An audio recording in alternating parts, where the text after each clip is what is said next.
نحمده ونصلي ونسلم على رسوله الكريم أما بعد فأعوذ بالله من الشيطان الرجيم بسم الله الرحمن الرحیم۔ کتاب الایمان سے حدیث نمبر 43 ہے۔ راوی حضرت ابو ہریرہ رضی اللہ تعالیٰ عنہ ہیں۔ دیکھیے حدیث، وعن ابی ہریرہ رضی اللہ عنہ قال قال رسول اللہ صلی اللہ علیہ وسلم اذا احسن احدکم اسلامہ فَكُلُّ حَسَنَةٍ يَعْمَلُهَا تُكْتَبُ لَهُ بِعَشْرِ أَمْثَالِهَا إِلَى 700 ضِعْفٍ وَكُلُّ سَيِّئَةٍ يَعْمَلُهَا تُكْتَبُ بِمِثْلِهَا حَتَّى لَقِيَ اللَّهِ متفق علیہ۔ حضرت ابو ہریرہ رضی اللہ تعالیٰ عنہ سے روایت ہے کہ رسول اللہ صلی اللہ علیہ وآلہ وسلم نے فرمایا، جب تم میں سے کوئی اپنا اسلام ٹھیک کرے، اذا احسن احدکم اسلامہ، جب تم میں سے کوئی اپنا اسلام ٹھیک کرے۔ اسلام ٹھیک کرنے کا کیا معنی ہے؟ اسلام ٹھیک کرنے سے مراد نیکیوں کے ساتھ ساتھ حرام افعال سے بچنا ہے اور اپنا عقیدہ قرآن و سنت کے مطابق کرنا ہے، تو اس کو کہتے ہیں اسلام کو ٹھیک کرنا۔ تو جو شخص اس طرح کرے گا، پھر وہ جو نیکی بھی کرے گا تو ہر نیکی کا اجر 10 سے 700 گنا تک لکھا جائے گا۔ تکتبو لکھا جائے گا، فعل مجہول ہے۔ تو یہاں ثواب کے متعلق بتا رہے ہیں کہ ہر نیکی کا اجر 10 سے 700 گنا تک مل سکتا ہے اللہ تعالیٰ کے فضل و کرم سے، ٹھیک ہے؟ تو یہ اللہ تعالیٰ کا احسان ہے۔ قانون یہ ہے کہ اللہ تعالیٰ کا کہ جب بندہ کوئی نیکی کرتا ہے، جب کوئی نیکی کرتا ہے تو اللہ اس نیکی کا اجر اسے 10 گنا عطا فرماتا ہے بائی ڈیفالٹ۔ جو بھی نیکی بندہ کرے گا اللہ اس کو 10 گنا اجر عطا فرمائے گا، جیسے کہ قرآن پاک میں اللہ تعالیٰ نے ارشاد فرمایا ہے، من جاء بالحسنۃ فلہ عشر امثالھا، کہ جو ایک نیکی لائے تو اس کے لیے اس جیسی 10 ہیں، یعنی کہ جس نے ایک نیکی کی اللہ اس کا اجر اس جیسا 10 گنا عطا فرمائے گا۔ یہ کامن رول ہے تمام اعمال صالحہ کے لیے، خواص کے لیے بھی، عوام کے لیے بھی۔ ہر شخص جب بھی نیکی کرتا ہے یہی قانون لاگو ہوتا ہے، ٹھیک ہے؟ تو یہ اللہ کا احسان ہے کہ بندہ ایک نیکی کرتا ہے، ایک نیک عمل کرتا ہے، لیکن اللہ اسے ثواب کتنا دیتا ہے؟ 10 گنا ثواب دیتا ہے، ٹھیک ہے؟ لیکن اس حدیث میں کیا فرمایا جا رہا ہے کہ جب تم میں سے کوئی اپنا اسلام ٹھیک کرے تو جو نیکی بھی کرے گا تو ہر نیکی کا اجر 10 سے 700 گنا تک لکھا جاتا ہے۔ الی 700، میہ 100 کو کہتے ہیں، 7 کو کہتے ہیں، تو یہ ہو گئے 700 ضعفن گنا، 700 ضعفن یعنی 700 گنا اسے اجر دیا جاتا ہے۔ یعنی شروعات ثواب کی 10 سے ہوگی اور اختتام کہاں تک جا رہا ہے؟ 700 تک جا رہا ہے، ٹھیک ہے؟ یعنی ایک بندہ ایک سبحان اللہ بولتا ہے تو بائی ڈیفالٹ 10 سبحان اللہ کا ثواب مل گیا، لیکن اگر اس کے اندر اخلاص زیادہ ہے، اس نے اپنے اسلام کو درست کیا سے مراد حرام کاموں سے بچتا ہے، نیک کام جو فرائض اور واجبات ہیں پراپر ادا کرتا ہے اور اس کا عقیدہ بھی درست ہے، تو پھر اللہ تعالیٰ اپنے فضل سے جس کا جیسا اخلاص ہوگا اس کے ویسے ثواب میں اضافہ فرماتا ہے، حتیٰ کہ وہ 10 گنا سے بڑھاتا جاتا ہے تو 700 تک لے جاتا ہے ثواب کو، ٹھیک ہے؟ تو یہ، اور آگے فرمایا وَكُلُّ سَيِّئَةٍ يَعْمَلُهَا، اور جو بھی وہ برائی کر بیٹھے گا تو کتنا گناہ لکھا جائے گا؟ تُكْتَبُ بِمِثْلِهَا، تو ایک ہی گناہ لکھا جائے گا، جتنا کیا اتنا ہی لکھا جائے گا۔ یعنی ایسا نہیں کہ ایک نیکی کیا تو 10 گنا ثواب اور ایک گناہ کیا تو 10 گنا اس کا جو ہے گناہ مل رہا ہے، اس طرح نہیں ہے، بلکہ صرف ثواب میں زیادتی اللہ عطا فرماتا ہے، گناہ اتنا ہی لکھا جاتا ہے جتنا بندے نے کیا ہو، اور وہ بھی اگر توبہ کر لے تو اسے بھی معاف کر دیتا ہے۔ تو کتنا عظیم فضل ہے رب تعالیٰ کا کہ بندہ جو ہے ایک گناہ کرتا بھی ہے تو ایک ہی لکھا جاتا ہے۔ ایک مثال کے طور پر کسی نے گالی دی تو بس ایک ہی گالی دی ایسے لکھا جائے گا، اس سے زیادہ اس کو گناہ نہیں دیا جائے گا، جیسے کہ نیکیوں میں ہوتا ہے زیادہ، ایسا نہیں ہوتا، ٹھیک ہے۔ اب لیکن یہ بات اور ہے کہ بعض دنوں اور بعض مقامات کے اعتبار سے گناہ میں زیادتی ہو جاتی ہے، جیسے کہ ثواب میں زیادتی ہو جاتی ہے۔ مثال کے طور پر رمضان المبارک میں ایک نیکی کا اجر بڑھ کر 70 گناہ ہو جاتا ہے، ٹھیک ہے۔ لیکن رمضان المبارک میں گناہ کرنا بھی اسی مقدار میں بڑھے گا، کیونکہ یہ حرمت رمضان ہے، رمضان کی تعظیم کا معاملہ تھا، تو یہ رمضان کی بے حرمتی کی وجہ سے گناہ بڑھ جاتا ہے۔ اسی طرح حج وغیرہ آپ جاتے ہیں تو اب حرم شریف میں جاتے ہیں تو وہاں ایک نیکی 1 لاکھ نیکی کے برابر ہے۔ مدینہ طیبہ میں جاتے ہیں مسجد النبوی میں تو وہاں ایک نیکی 50,000 کے برابر ہے۔ ٹھیک اسی طرح بیت المقدس جاتے ہیں، وہاں پر مسجد اقصی جاتے ہیں، ایک نیکی 50,000 کے برابر ہے، ٹھیک ہے۔ لیکن اگر آپ وہاں گناہ کریں گے، یعنی کہ آپ حرم شریف میں کسی پر ظلم کریں گے یا حرم شریف میں کسی کو گالی دیں گے، تو اب وہ گناہ بھی 1 لاکھ گناہ کے برابر بڑھ جاتا ہے، کیونکہ وہ زمان اور مکان کی اور شخصیت کی وجہ سے کیا ہو جاتا ہے، یہ سختی پیدا ہو جاتی ہے، کیونکہ وہاں مسجد الحرام کی حرمت موجود ہے، مسجد النبوی کی حرمت موجود ہے، اقصی کی حرمت موجود ہے، تو وہاں پر گناہ کرنا یہ پھر کیا کرتا ہے، گناہ کو بڑھا جاتا ہے۔ لیکن ان جنرل جب آدمی اپنے اپنے علاقے میں جو ہے کوئی گناہ کرتا ہے، ٹھیک ہے، تو ایک ہی گناہ لکھا جاتا ہے۔ اور سورۃ البقرہ میں ہم پڑھ چکے ہیں، اللہ تعالیٰ نے اس کی مثال دی تھی، ثواب کس طرح بڑھتا ہے، صدقے کے بارے میں فرمایا تھا کہ مثل الذین ينفقون اموالهم فی سبیل اللہ، کہ اللہ کی راہ میں جو خرچ کرتے ہیں ان کی مثال ایسی ہے کمثل حبۃ، حبۃ دانہ کو کہتے ہیں، کمثل حبۃ انبتت 7 سنابل، یعنی کہ اس دانے کی طرح ہے جس نے 7 بالیاں اگائیں۔ سنابل کہتے ہیں بالیوں کو، یہ بھٹا جو آتا ہے، جیسے کہ ایک مکئی کا دانہ آپ نے ڈالا تو ایک بھٹا آ جاتا ہے، رائٹ، تو وہ بالی کہتے ہیں اسے۔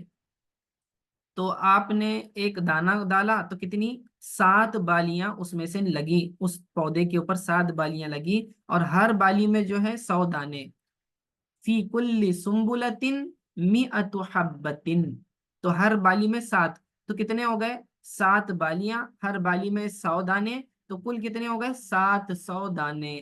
واللہ یضاعف لمن یشاء واللہ واسع علیم، اور اللہ اس سے بھی زیادہ بڑھائے جس کے لیے چاہے، اور اللہ وسعت والا، علم والا ہے۔ یہ آیت دلالت کرتی ہے کہ جو اللہ کی راہ میں خرچ کرتے ہیں، اب ان کا اخلاص کیسا ہے، اور جب وہ خرچ کر رہے تھے اس وقت انہیں مال کی کتنی ضرورت تھی۔ ایک آدمی ہے کہ وہ امیر ہے، لکھ پتی ہے، کروڑ پتی ہے، اور وہ جو ہے ایک 100 روپے 1000 روپے صدقہ کرتا ہے۔ اب اس کے صدقے کرنے میں اور ایک عام سا آدمی ہے سیدھا سادہ کہ اس کی کوئی سیونگز نہیں ہے، کھا پی کے پیسے برابر ہوتے ہیں، اب وہ اپنے جو ہے خرچ کو کم کر کے اس میں سے 1000 روپے نکال کے اگر خرچ کرتا ہے اللہ کی راہ میں، تو اس شخص میں اور اس شخص میں بڑا فرق ہے ثواب کے اعتبار سے، ٹھیک ہے۔ تو اللہ تعالیٰ ایسے لوگوں کا ثواب جو ہے 10 گنا سے لے کر 700 گنا تک بڑھا دیتا ہے اپنے فضل سے، ٹھیک ہے۔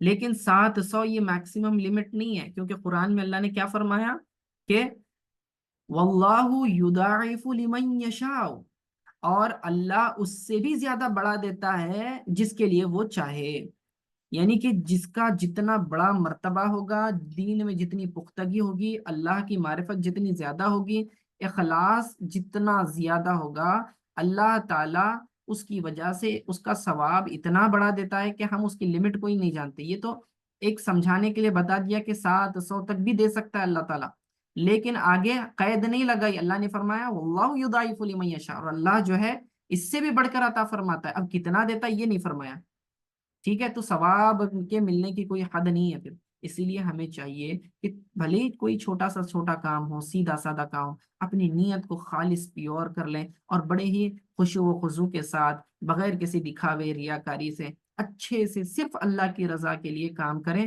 پھر دیکھنا کہ وہ ایک چھوٹا سا عمل اللہ کے حضور اتنا مقبول ہو جاتا ہے کہ 10 سے 700 گنا اور 700 گنا سے بھی آگے جا سکتا ہے اس کا ثواب، ٹھیک ہے۔ تو یہ حدیث میں وہی بیان فرما رہے ہیں کہ اسے اتنا ثواب۔ اب اس کا ربط کیا ہے ہماری اس مضمون سے بات تو چل رہی ہے کتاب الایمان کی، کتاب الایمان کی بات چل رہی ہے، تو اس میں یہ حدیث کیوں لائے؟ تو اصل میں آپ اس جملے پر غور کریں، اذا احسن احدکم اسلامہ، جو اپنے اسلام کو درست کرے، فرمایا ٹھیک نا، ٹھیک ٹھاک کرے۔ تو یہاں اسلام جو ہے، ارکان اسلام اور ایمان کا، دونوں کا آپس میں بہت ہی گہرا تعلق ہے۔ تو یہ بتانا چاہ رہے ہیں کہ جب آپ اپنے عقائد کو درست کر لیں گے، ایمان میں پختگی حاصل کر لیں گے اور کامل ایمان والے بن جائیں گے، تو آپ کا ثواب عام دوسرے مسلمانوں کے ثواب سے بڑھ جاتا ہے۔ اسی لیے جو جتنا علم حاصل کرتا جاتا ہے اللہ تعالیٰ سے جو ہے اتنا زیادہ ڈرنے والا ہوتا ہے، اس کا اخلاص اتنا زیادہ ہوتا ہے۔ تو اسی لیے عوام سے زیادہ ثواب علماء کو ملتا ہے، علماء سے پھر زیادہ آگے اولیاء کو ملتا ہے، شہداء کو ملتا ہے، سب سے زیادہ ثواب پھر انبیاء کو ملتا ہے، کیونکہ ان سے بڑھ کر کوئی اخلاص والا نہیں ہوتا۔ ٹھیک ہے، تو یہ مراتب میں اس طرح فرق ہوتا جاتا ہے۔ اگلی حدیث دیکھیں، وعن ابی امامۃ رضی اللہ تعالی عنہ ان رجلا سأل رسول اللہ صلی اللہ علیہ وسلم، کہ حضرت ابو امامہ رضی اللہ تعالیٰ عنہ سے روایت ہے کہ ایک شخص نبی علیہ الصلوۃ والسلام سے دریافت کیا، کیا سوال کیا؟ مل ایمانو، ایمان کیا ہے؟ ٹھیک ہے، آپ علیہ الصلوۃ والسلام نے فرمایا، قال اذا سرتک حسنتک وساءتک سیئتک فانت مؤمن۔ ٹھیک ہے، تو حضور علیہ السلام نے فرمایا کہ جب تمہیں اپنی نیکی خوش کرے، جب تم کوئی نیکی کرو تو تمہیں اپنی نیکی سے خوشی محسوس ہو، اور جب تم کوئی گناہ کرو، کوئی برائی کرو تو تمہیں برا لگے، تو تم کامل مومن ہو، فَأَنْتَ مُؤْمِنٌ، یعنی تم سچے مومن ہو۔ قال، تو اس نے کہا، یا رسول اللہ صلی اللہ علیہ وسلم، فَمَا الْإِثْمُ، پھر تو گناہ کیا ہے؟ اب آپ نے یہ فرمایا کہ گناہ کیا ہے، یہ بھی بتا دیجئے۔ تو فرمایا، اذا حاک فی نفسک شیء فدعہ، کہ فرمایا جو چیز تمہیں دل میں چبھے اسے چھوڑ دو، یعنی جو چیز تمہارے دل میں کھٹکے، تمہیں ڈاؤٹ آ جائے کہ یہ چیز غلط ہو سکتی ہے، جس کے کرنے میں تمہیں ڈر محسوس ہو رہا ہے، سمجھ لینا کہ وہ گناہ ہے اور اسے تم کیا کر دو؟ چھوڑ دو۔ امام احمد نے اسے روایت کیا۔ اب یہ حدیث ایسی زبردست حدیث ہے کہ آپ کے ایمان کا لٹمس ٹیسٹ سمجھ لیجئے۔ ٹھیک ہے، ہر کوئی شخص اگر یہ جانچنا چاہتا ہے کہ میں واقعتاً ایمان والا ہوں یا نہیں ہوں، اصل میں اس صحابی کا سوال کیا تھا کہ ایمان کیا ہے؟ تو ایمان کیا ہے سے مراد اصل میں کہ ایمان کی شناخت کیسے ہوگی، ایمان کی پہچان کیا ہے، یہ نہیں کہ ایمان کیسے لایا جاتا ہے، اسلام کیسے قبول کیا جاتا ہے، اس کا سوال یہ نہیں ہے۔ یعنی کہ سب کو معلوم تھا، صحابی ہے، معلوم ہے کہ کلمہ پڑھنے سے آدمی ایمان والا بن جاتا ہے، ٹھیک ہے، عقائد کو مان لینے سے آدمی ایمان والا بن جاتا ہے، تو سوال یہ نہیں تھا اصل میں۔ تو جواب رسول صلی اللہ علیہ وسلم سے پتہ چل رہا ہے کہ سوال کی مراد کیا ہے۔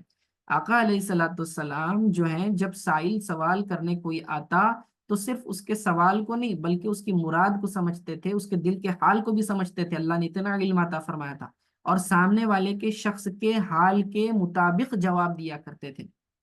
ٹھیک ہے، تو جب اس نے سوال کیا کہ ایمان کیا ہے، یعنی ایمان کی علامت کیا ہے، ایمان کی شناخت کیا ہے، تو حضور علیہ الصلوۃ والسلام نے فرمایا کہ اگر تمہاری مزاج، تمہاری طبیعت ایسی ہے کہ جب بھی تم نیکی کرو گے تمہیں خوشی محسوس ہو، اور جب بھی تم گناہ کرو تو تمہیں ڈر لگے، غم محسوس ہو، افسوس ہو تمہیں اس پر، تو سمجھ لینا کہ یہ تمہارے ایمان کی علامت ہے۔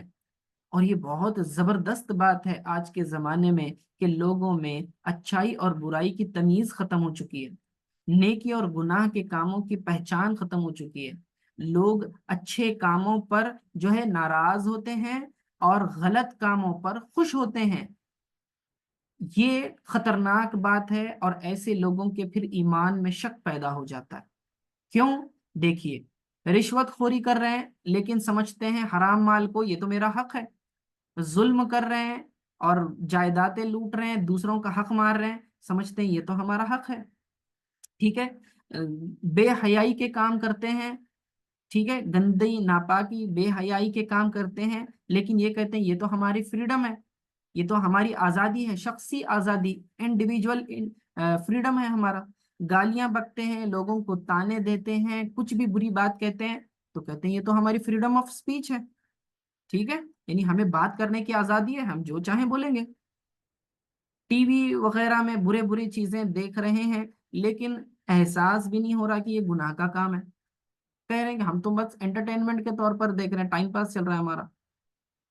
نماز کو ضائع کر رہے ہیں، لیکن دل میں ذری سی بھی خلق پیدا نہیں ہو رہی ہے، ذرا بھی برا نہیں لگ رہا، ٹھیک ہے نماز گئی نہ جانے دو، بعد میں قضا پڑھ لیں گے، افسوس ہی نہیں ہو رہا۔ یعنی گناہ پر آدمی کو افسوس نہیں ہو رہا، غم نہیں ہو رہا ہے گناہ کا کام کرنے پر، گناہ کے کام کرنے پر خوشی ہو رہی ہے۔ یعنی کہ آپ نمازیں چھوڑ کر پکنک پر چلے جا رہے ہیں اور باہر سے گھوم پھر کے آ کے لوگوں کو بڑے ہی فخر سے کہہ رہے ہیں کہ میں نے اتنا انجوائے کیا، اتنا انجوائے کیا۔ کیوں انجوائے کیا بابا؟ کیا بتا رہے ہیں کہ اتنی ساری نمازیں چھوڑی اور مجھے اس کا کوئی فکر نہیں ہے، کوئی غم نہیں ہے، بلکہ جو کام میں نے گناہ کے کیے مجھے اس پر فخر ہے۔ تو لوگوں کے ذہن کا معیار کیا بن چکا ہے کہ فطرت کہتی ہے، ایک کامن سینس ہے، ایک اسٹیبل عقل جو ہوتی ہے وہ یہ کہتی ہے کہ اچھائی کو پسند کرو اور برائی کو ناپسند کرو۔ لیکن یہ تو عام طبیعت، چاہے مذہب کوئی بھی دنیا میں مذہب نہ بھی ہو، تو میں بات کر رہا ہوں کہ آدمی اپنی عقل سے اتنا تو سمجھ سکتا ہے کہ اچھی چیز اچھی ہوتی ہے، بری چیز بری ہوتی ہے۔ لیکن انسان جھوٹ بول رہا ہے، لیکن اس میں اس کو برائی محسوس نہیں ہو رہی، اور کلام پاک پڑھنے کی بات آئی تو اسے جو ہے بوجھ محسوس ہو رہا ہے، نمازیں بوجھ محسوس ہو رہی ہیں، تو اچھا نیکی کا کام کر رہا ہے تو برا لگ رہا ہے، صدقہ خیرات کر رہا ہے تو فکر ہو رہی ہے ارے میرا مال و جائیداد کم ہو رہی ہے، ٹھیک ہے نا؟ تو صدقہ خیرات کرنا برا لگ رہا ہے اور لوگوں سے سود وصول کرنا اچھا لگ رہا ہے، تو یہ کیا معیار ہو گیا ہمارے ذہن کا؟ یہ بڑی خطرناک بات ہے۔ تو ہمیں ہمارے ایمان کا جائزہ لینے کی ضرورت ہے۔ تو صحابی نے کتنا بہترین سوال کیا، میں تو سمجھتا ہوں کہ ہر دن ہر شخص نے اپنے ہر عمل کو لے کر یہی ایک رویہ رکھنا چاہیے۔ دیکھیں جو بھی نیکی، جیسے کہ اذان ہو گئی، اذان ہوتے ہی بعض لوگ کہتے ہیں اللہ افسوس، اب تو نماز کو جانا پڑے گا، یعنی کہ نیکی کے دعوت کی بات آئی تو برا لگ رہا ہے، دل میں خوشی نہیں ہو رہی۔ نیک کام پہ تو طبیعت خوش ہونی چاہیے، لیکن یہاں تو برا لگ رہا ہے، ٹھیک ہے؟ اور وہی جگہ اگر اس کو بولیں گے چلو تھیٹر میں جانا ہے مووی دیکھنے کے لیے، تو بڑا ہی جلدی جلدی تیار ہو کے نکلے گا، کیوں؟ اسے اس معاملے میں خوشی ہو رہی ہے، اس میں افسوس بھی نہیں ہوگا، یہ نہیں دیکھے گا کہ میری نماز جائے گی، اگر میں جاؤں گا یہ ٹائمنگ پہ میری نماز چلی گئی تو کیا ہوگا، ہے نا؟ تو یہ کتنی زبردست حدیث ہے کہ جس سے آپ ہر شخص جو ہے اپنے ایمان کو ٹیسٹ کر سکتا ہے۔ اب آپ دیکھتے جائیں کہ کون کون سے گناہ کے کاموں پر ہمیں خوشی محسوس ہو رہی ہے۔ کیا والدین کو ناراض کر کے ہم خوش ہو رہے ہیں، ذلیل کرتے ہیں والدین کو اور خوش ہوتے ہیں، یا پھر جو ہے دوسروں پر ظلم کرتے ہیں، رشتہ داروں پر ظلم کرتے ہیں، ان کے ساتھ کیا بولتے ہیں رشتے داری توڑتے ہیں اور مزہ آتا ہے، ابھی دیکھو میں اس کو کیسے ستاتا ہوں، اب اس کو ٹارچر کروں گا میں۔ ہاں، شوہر بیوی سے کہتا ہے کہ نہیں اس نے میری بات نہیں مانی، اب ٹھہرو اس کو اب کیسے ستاتا ہوں دیکھو، ٹھیک ہے؟ یا پھر بیوی کی طرف سے ہوتا ہے کہ شوہر میری بات نہیں مان رہا ہے تو اب تو میں اس کی بات نہیں مانوں۔ اب یہ کیا ہو رہا ہے کہ لوگ جو ہے گناہ کے کاموں میں مزے لے رہے ہیں۔ اب آوارہ لڑکوں کو دیکھیں آپ، راستے چلتے بوڑھوں کو، معذوروں کو، جانوروں کو پتھر مارتے ہیں، تکلیف دیتے ہیں اور اس میں وہ مزہ محسوس کرتے ہیں۔ حیرانی کی بات ہے کہ والدین کی کیا تربیت ہے کہ ایک برے کام پر آپ خوش ہو رہے ہیں۔ اچھا بچہ جھوٹ بول رہا ہے چھوٹا، دیکھو دیکھو بچہ کیسی بات کر رہا ہے، گالی دے کے بتا بیٹے، گالی دے کے بتا، تو بچہ گالی دیتا ہے چھوٹا سا، ٹھیک ہے؟ دیکھو کتنا پیارا بول رہا ہے بولے، مطلب وہ گالی دینے میں آپ کو خوشی ہو رہی ہے، اور اچھی بات کلمہ نہیں نہیں نہیں چھوڑو ابھی تو بچہ ہے کیا کریں اس کو کیا سکھانا ہے جی۔ یہ معیار ہے ہمارا تربیت کا، یہ ہمارے اندر جو ہے ہماری ذہن میں ایمان کا کیا معیار ہے دیکھیے، ہے نا؟ تو یہ آقا علیہ الصلوۃ والسلام نے اصول کیا دیا، فارمولا کیا ہے؟ جب تو نیکی کرے تو تجھے خوشی محسوس ہو، اور جب تو گناہ کرے تو تجھے برا لگے، سمجھنا تو مومن ہے، بس۔ آگے فرمایا فمل اسم، اب یہ جو فرمایا نا کہ تو گناہ کرے تو تجھے کیا کرے، غم محسوس ہو۔ اب سوال یہ ہوتا ہے بھائی گناہ کہتے کسے ہیں، یعنی گناہ کی پہچان کیا ہے؟ ایک تو ہے گناہوں کی معرفت جو کہ فرض علوم میں سے، ٹھیک ہے، فرض علوم میں سے ہے اس میں آپ جو ہے کوئی آپشن ہی نہیں ہے. اگر آپ نہیں سیکھتے ہیں تو بہت گناہ گار ہوں گے. نہ سیکھنے کا گناہ ہوگا، ٹھیک ہے، کرنے کا عمل کرنے کا تو الگ گناہ، نہ سیکھنے کا الگ گناہ ہوگا. کیونکہ فرض علوم میں آتا ہے کہ گناہ کہتے کسے ہیں، صغیرہ گناہ کون سے ہوتے ہیں، کبیرہ کون سے ہوتے ہیں، کون سے گناہ کی توبہ کا طریقہ کیا ہے، کس گناہ سے کیسے بچا جائے، کون سے گناہ کی کیا علامت ہے، آئندہ گناہوں سے بچنے کا طریقہ کیا ہے. تو یہ ساری چیزیں آپ کو پتہ ہونی چاہیے. ٹھیک ہے، یہ معرفت گناہ فرض علوم میں سے ایک تو یہ چیز. لیکن بعض اوقات ایسا ہوتا ہے کہ وہ گناہ ظاہر نہیں ہوتا. ٹھیک ہے، وہاں پر ایک تردد ہوتا ہے، وہ چیز شبہ میں آپ کو ڈال دیتی ہے، کنفیوژن میں ڈال دیتی ہے کہ اب سمجھ میں نہیں آتا. ایمرجنسی میں ہم پوچھ بھی نہیں سکتے کہ بھئی یہ گناہ ہے یا نہیں ہے، یہ کام کرنا چاہیے مجھے کہ نہیں کرنا چاہیے. تو حضور علیہ الصلوۃ والسلام نے اس کا ایک فارمولا دے دیا. فرمایا کہ جو چیز بھی تمہارے دل میں کھٹکے، یعنی کہ جس کے کرنے میں تمہیں تردد محسوس ہو، گھبراہٹ محسوس ہو، ڈر محسوس ہو کہ کیا ہوگا ایسا کر لوں گا تو پھر سمجھنا کہ وہ گناہ ہے، اس کو چھوڑ دو. اب یہ کس کی بات ہو رہی ہے؟ مومن کی بات ہو رہی ہے، ایک عام شخص کی بات نہیں ہو رہی ہے. ہاں، ورنہ ورنہ تو عام جو فاسق اور فاجر قسم کے لوگ ہیں انہیں گناہوں میں کوئی تردد ہی نہیں ہوتا. وہ شراب بھی بے دھڑک سے پی لیتے ہیں، جوا بھی جو ہے بغیر تردد کے کر لیتے ہیں، نمازیں چھوڑنے کے بھی، آج نماز چھوڑ کے بھی برا نہیں لگتا انہیں، گھبراہٹ نہیں ہوتی. ٹھیک ہے، تو یہ اس شخص کی بات نہیں ہو رہی، ایک مومن مزاج کی بات ہو رہی ہے. ایک سٹیبل مومن جو ہوتا ہے اس کے مزاج میں یہ بات ہوتی ہے کہ اسے گناہوں سے نفرت ہوتی ہے. اور اگر وہ کوئی ایسا کام کر رہا ہے جس میں جو جو اس کے دل میں کھٹک رہا ہو تو وہ اس کے چھوڑ دیتا ہے، کیونکہ اس میں ڈر ہوتا ہے کہ یہ گناہ ہوگا. مثال کے طور پر راستے میں کوئی چیز پڑی ہوئی ہے، ٹھیک ہے، یا پھر اب آپ اس کو اٹھانے جا رہے ہیں کہ میں اٹھا لوں، راستے میں کوئی چیز پڑی ہوئی ہے. تو ایک تو خیال کیا آیا کہ بھئی اٹھا لوں، اور کوئی ہے نہیں تو اپن استعمال کر لیتے ہیں. دوسرا خیال یہ آتا کہ بھئی اگر اس کا اگر اصل حقدار لوٹے گا تو وہ تلاش کرتا آئے گا، اسے وہ چیز نہیں ملے گی، پھر میں کیا کروں گا؟ تو وہ تو میرے اوپر گناہ ہو جائے گا نا. اگر میں اٹھا تو پاسبلٹی ہے گناہ ہونے کی اس کے اندر، ہے نا. تو پھر وہ آدمی کیا کرے؟ چھوڑ دے. ڈاؤٹ آ گیا دل میں، چھوڑ دو. ٹھیک ہے نا، وہ کام نہیں کرنا. اسی طرح آپ سبزی ترکاری خریدنے کے لیے گئے یا فروٹس خریدنے کے لیے گئے، مثال کے طور پر آپ انگور خرید رہے ہیں، ٹھیک ہے. اب انگور خرید رہے ہیں، اب ہم کیا کرتے ہیں، وہ تول میں وہ ڈال دیتا ہے انگور، اس نے ڈال دیا. بعض اوقات لوگ کیا کرتے ہیں اپنی طرف سے اور تھوڑے انگور ڈال دیتے ہیں، یا ادھر وہ تول رہا ہوتا ہے اور ادھر سے یہ اٹھا اٹھا کے گاڑی میں سے کھا رہے ہوتے ہیں. حالانکہ جو آپ انگور کھا رہے ہیں اس کی قیمت تو آپ نے ادا نہیں کی. ہو سکتا ہے وہ سامنے والا برا مان رہا ہو. ہاں، اگر وہ اپنی طرف سے اجازت دیتا، کہتا کہ آپ خود ٹیسٹ کر کے دیکھ لو، ٹھیک ہے، تو پھر تو درست تھی بات. لیکن اس نے اجازت بھی نہیں دی اور آپ کھائے جا رہے ہیں، اور تولا الگ جا رہا ہے، اس کے اندر الگ سے ایکسٹرا ڈال رہے ہیں. تو جو ایکسٹرا ڈال رہے ہیں وہ آپ حرام میں شامل ہو سکتا ہے نا. تو پھر اس سے بچنے کی ضرورت. تو ایک سٹیبل طبیعت والا جو آدمی ہوگا وہ ڈر جائے گا کہ بھائی میں ایسا کام نہ کروں، ٹھیک ہے، ہو سکتا ہے اس میں حرام شامل ہو جائے میرا. تو وہ ڈر کے اس کو چھوڑ دے گا، ایسا کام نہیں کرے گا. سمجھ میں آیا؟ تو ایسی کئی مثالیں ہیں کہ آدمی کو جہاں شبہ ہوتا ہے کہ وہ چیز کی جائز ہونے یا ناجائز ہونے میں، جو اسٹیبل طبیعت مزاج کا آدمی ہوتا ہے، مومن ہوتا ہے، تو گناہ کا کام اس کے دل میں کھٹکتا ہے.